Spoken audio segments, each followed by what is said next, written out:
네, 뉴스 분석 함께할 네 분 소개하겠습니다. 서정욱 변호사, 구자홍 동아일보 신동아팀 차장 나오셨습니다. 서재헌 민주당 대구시당 청년위원장, 장현주 민주당 법률위원회 부위원장 함께합니다. 어서 오세요. 어서 오세요. 국민의힘이 이번 주 한동훈 비대위 체제로 전환을 예고했습니다. 29일 공식 출범할 걸로 보이는데요. 먼저 지난 한 주 법무부 장관에서 비대위원장 지명자가 되기까지 모습 보고 말씀 나누시죠. 여의도에서 일하는 300명만 쓰는 고유의 어떤 화법이나 문법이 있다면 저는 나머지 5천만이 쓰는 언어를 쓰겠습니다.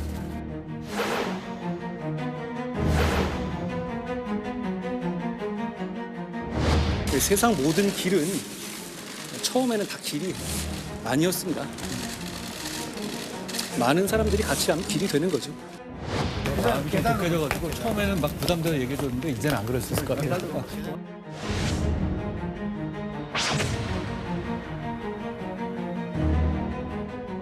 구회 말 투아웃에 투 스트라이크이면 원하는 공 들어오지 않아도 후회 없이 휘둘러야 한다고 생각합니다. 네, 정치 초보. 그러다 보니까 한동훈 지명자가 구자홍 차장님 뭐 고민을 오랫동안 좀 했을 거다 그런 관측도 나오지만 사실상 1, 2주 전까지는 비대위원장직을 고민 안 했을 거다. 뭐 그런 얘기도 나오는 것 같아요. 그렇습니다. 당시만 하더라도 이제 김기현 대표 체제가 유지가 되고 있었고 인요한 혁신위원회도 가동이 되고 있지 않았습니까? 어떻게 보면 이제 강서구청장 보궐선거 참패 이후에 질서 있는 변화, 질서 있는 혁신을 어떻게 보면 국민의힘이 꾀하고 있었습니다. 그런데 인요한 혁신이 가지고도 안 되겠다. 김기현 대표 체제를 유지하는 것으로는 내년 총선에서 승리하기가 좀 어렵겠다. 이런 판단이 내려지다 보니까 굉장히 급물살을 탔습니다. 인요한 혁신이가 당초 12월 말까지 활동 기한을 예고를 했다가 2주 정도 단축해서 활동을 마감을 했고요. 김기현 대표도 이 전격 이 대표직에서 물러남으로써 이 힘의 공백, 대표의 어떤 공백 사태가 만들어졌고 그러면 그걸 누가 채울 거냐 많은 관심이 몰리고 있는 상황에서 한동훈이라는 어떻게 보면 이 뜻밖의 카드를 꺼내들므로써 국민의힘으로서는 파격적인 혁신의 어떤 첫 발을 내딛었다 이런 평가가 가능할 것 같습니다. 네, 26일 한 지명자 임명이 확정되면 이 첫 임무는 비대위원 인선이 될 것으로 보입니다. 비상대책위원장이잖아요. 굉장히 비상적인 상황이라는 점을 의미하는 것인데요. 국민을 위해서 열정적으로 헌신할 수 있는 실력 있는 분을 모시는 것이 중요하다고 생각합니다. 네, 지금 비대위원 인선이 한 지명자의 첫 메시지가 될 거다 이런 관측이 여권에서 나오고 있는데 지금 본인도 말했듯이 한 장관의 키워드, 인선 키워드는 실력이라고 봐야 될까요?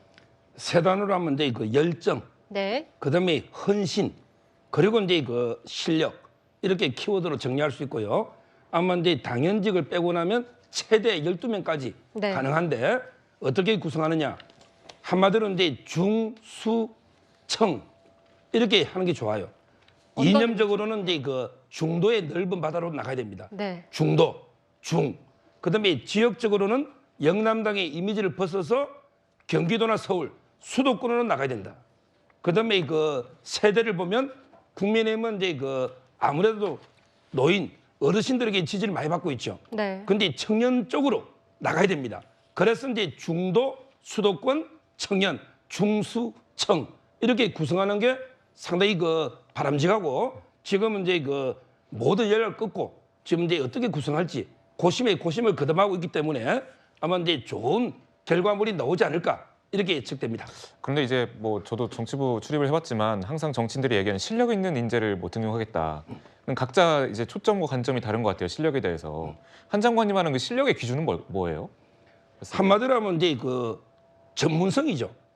맡은 분야에서 뭔가 인정받는 예를 들어 이제 방송인 같으면 방송 분야에서 인정받는 또는 이제 법조인 같으면 법조계에서 다 자타가 인정하는 실력자들이 있습니다. 아, 전문 분야에서 전문성 사람들. 그게 바로 실력인 거죠. 저는 73년 한동훈이라는 이제 심규진 교수 쓴 책을 보면요.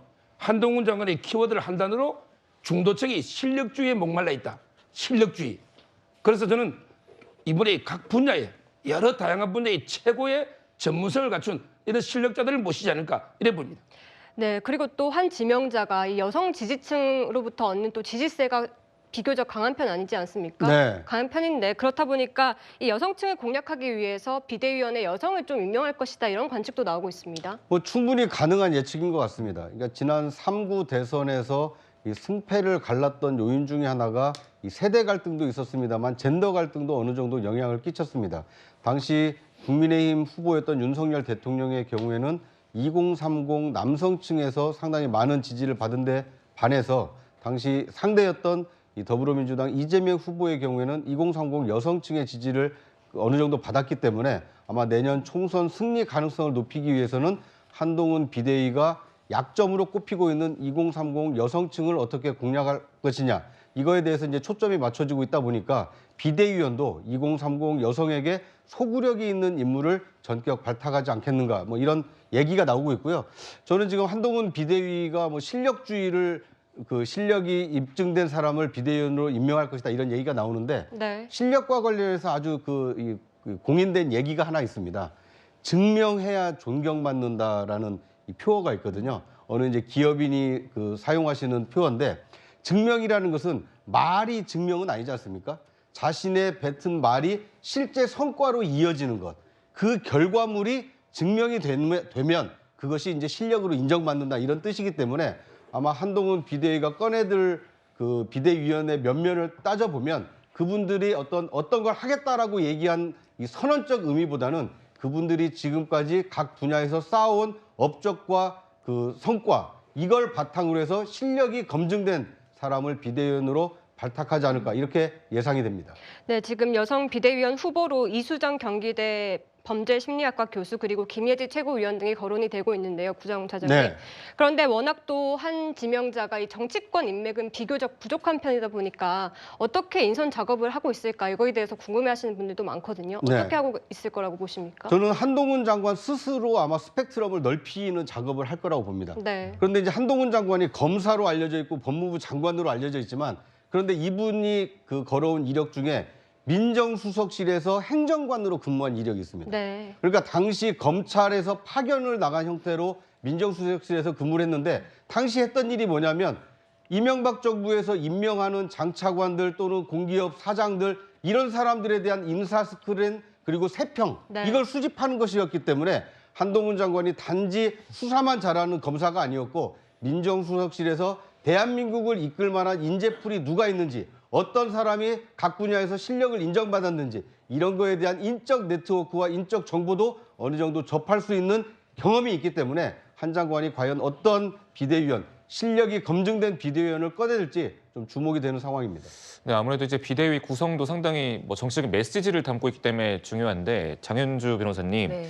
지금 어쨌거나 친윤 인사나 뭐 현역 국회의원들이 잘못 들어갔다가 이 비대위에 오명이 남을 수 있다 뭐 그런 관측도 있는 것 같아요.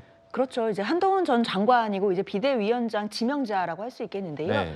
한동훈 비대위원회가 들어오게 된다라고 한다면 일단 많은 분들이 한계로 지적하시는 점 두 가지는 분명히 남습니다. 정치적인 경험이 없다는 것, 특히 네. 정당 정치 경험은 전혀 없다는 부분, 이 부분이 하나의 약점일 것이고요. 네. 또 하나가 윤석열 대통령과 너무나 가까운 사이이기 때문에 당정의 어떤 이런 수직적 관계를 극복하기 어려울 것이다 이런 우려가 있거든요. 네. 그렇기 때문에 두 번째 우려와 맞물려서 친윤계 현역 의원들이 만약에 비대위원으로 들어오게 된다라고 한다면 결국에는 윤석열 대통령의 어떤 영향력 아래에서 벗어나지 못하겠구나라는 또 지적을 받을 수밖에 없습니다. 네. 그렇기 때문에 아무래도 친윤계, 특히 이제 중진 의원들 같은 경우에는 이번에 비대위원회에서 좀 배제될 가능성이 더 높다라고 보이고요. 네. 그렇다면 정치권 인사들, 쪽 정치적인 경험이 있는 사람들을 또 너무 배제하다 보면 문제가 되는 부분이 물론 실력이 있으신 분들도 중요하겠지만 지금 필요한 건 비대위원장과 비대위원들의 정치력도 굉장히 중요하거든요. 그렇죠. 총선이 한 3개월 앞둔 상황입니다.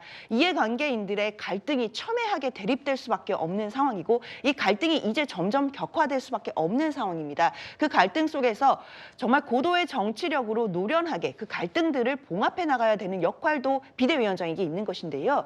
아무래도 본인의 전문 직역에서 실력이 있는 사람들도 중요하겠지만 정치력이나 정치 경험이 없는 사람들로만 구성이 된다라고 한다면 사실상 또 좌충우돌이 될 수 있는 상황도 있고 이런 갈등들이 더 봉합되지 못하고 격화되는 가능성도 분명히 있어 보입니다. 그렇기 때문에 한동훈 장관으로서는 물론 이제 실력이 있고 정치 경험이 없는 신선한 인물들을 데려오는 것도 중요하겠지만 정치력이 있고 정치 경험이 있는 인사들을 데려옴으로써 본인이 갖고 있는 정치 경험 부족이라는 약점을 보완해 줄 수 있는 인사들도 필요하거든요. 그런 부분을 어떻게 절충해서 잘 위원들을 인선할 수 있을지 이런 부분을 좀 주목해서 보면 되겠습니다.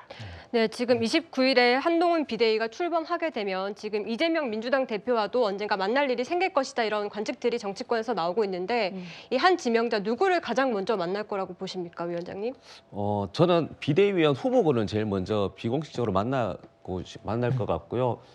그 이후에는 당연히 이제 야당 대표인 이재명 대표를 만날 수밖에 없습니다. 네. 그것이 이제 한동훈 전 장관이 이제 살아가는 길이다. 저는 그렇게 보고 다만 앞서 말씀드린 여성 비대위원의 이수정, 김혜지, 윤희석 이런 분들은 사실 이수정 의원 같은 교수 같은 네. 경우에도 이제 그 명품백 받은 김건희 배우자 있잖아요. 네. 그 명품백이 가짜일 수 있다라고 이야기하신 분이에요. 그러면 이런 부분에서 그런 그 기자들도 물을 것이고 아마 야당의 어떤 대표는 아니더라도 야당의 의원들이 이런 질문을 하는 겁니다. 그러면 이제 그에 대한 답변을 또 준비해야 되기 때문에 저는 남은 5일이 정말로 5년의 어떤 국민의힘의 운명을 좌우할 것 같기 때문에 누구를 만나는 고민보다는 비대위원을 누구를 내세울 것인가 고민하는데 제가 만약에 정말로 그 위협을 느낀다고 하면 이런 분보다는 이제 천하용인에서 천하인 같은 분을 비대위원으로 한다면 우리 입장에선 굉장히 위협적입니다. 네, 지금 비대위원을 천하용인으로 해야 된다. 그럼 이른바 이제 비윤계를 포섭해야 된다라고 말씀하시는 건데 만약에 비대위원에 앉히진 못하더라도 이분들을 만나긴 해야 된다 이런 주장도 여권에서 나오긴 하거든요. 이런 시각에 대해서는 어떻게 보십니까? 저는 이제 그 비윤은 포용해야 됩니다. 네. 근데 반윤은 잘라내야 됩니다. 이준석 전 대표 개 이런 분들이 비윤이 아니고 반윤입니다. 네. 적극적으로 윤석열 정권을 끌어내리려는 실패를 바라는 이런 세력들입니다. 이 세력들이 포용한다고 됩니까? 전쟁할 때요. 외부의 적 10명보다 내부의 적 1명이 위험한 겁니다. 등 뒤에서 총질하면 어떻게 방어합니까? 저는 이준석 전 대표 더 이상 벗어나 이미 떠난 거예요. 이미 탈당은 예고되어 있는 거고요. 따라서 더 이상 포용은 없다. 네. 저는 확실하게 도려내고 그리고 이게 제2의 한동훈, 제3의 한동훈, 제4의 한동훈 이런 청년 정치인이 좋은 사람 많습니다. 이준석 전 대표의 장점이 뭐가 있습니까? 정치에. 네. 전부 이게 세대 포위라든지 이런 게 분란만 일으켰지 제대로 된 정치 이념 철학을 이준석 대표가 있습니까? 저는 훌륭한 오히려 젊은 정치인들을 찾아내고 발굴해야 된다. 이런 겁니다.